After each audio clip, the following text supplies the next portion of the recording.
Di dalam hukum pidana itu ada satu unsur penting yang bisa menentukan apakah seseorang itu bisa dikatakan sebagai penjahat atau bisa dikatakan memang benar-benar bersalah atau tidak.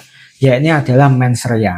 Mens rea itu menurut E. Utrecht adalah kondisi sikap batin pelaku saat melakukan tindakan pidana. Apakah benar dia berniat melakukan tindakan pidana tersebut atau tidak.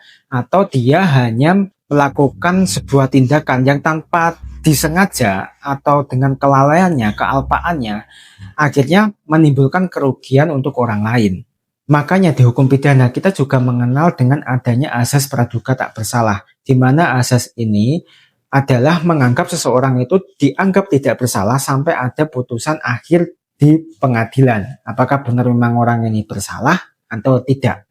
Sebelum ada putusan itu, seseorang yang mungkin ditetapkan sebagai tersangka itu belum bisa dikatakan sebagai seseorang yang bersalah.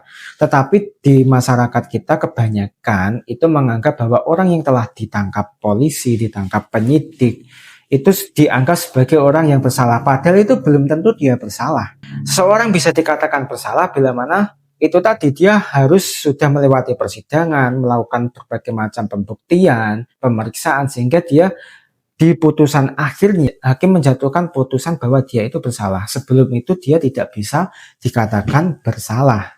Kembali lagi ke pembahasan tentang mens rea. Mens rea atau sikap batin pelaku ini atau niat dari pelaku ini dalam melakukan tindakannya itu nanti juga akan memiliki konsekuensi berbeda atau konsekuensi hukum berbeda dengan seseorang yang tanpa niat melakukan sebuah tindakan tetapi itu nanti juga merugikan kepada orang lain.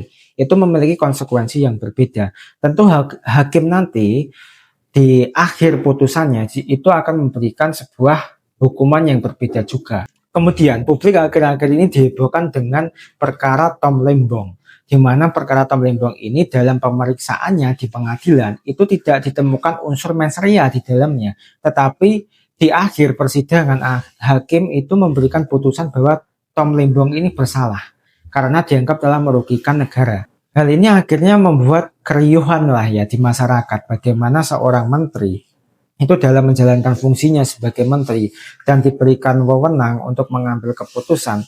Dalam hal mengambil keputusannya yang mungkin dianggap salah itu akhirnya dikenai pidana. Bukankah bila mana ada kesalahan seperti itu mungkin lebih baiknya diselesaikan secara administratif, bukan melewati pidana seperti itu. Nah, bagaimana hal ini menurut kalian? Mungkin kalian bisa memberikan pandangan di kolom komentar. Oke, mungkin itu aja dulu video saya pada kali ini. Semoga ini bermanfaat.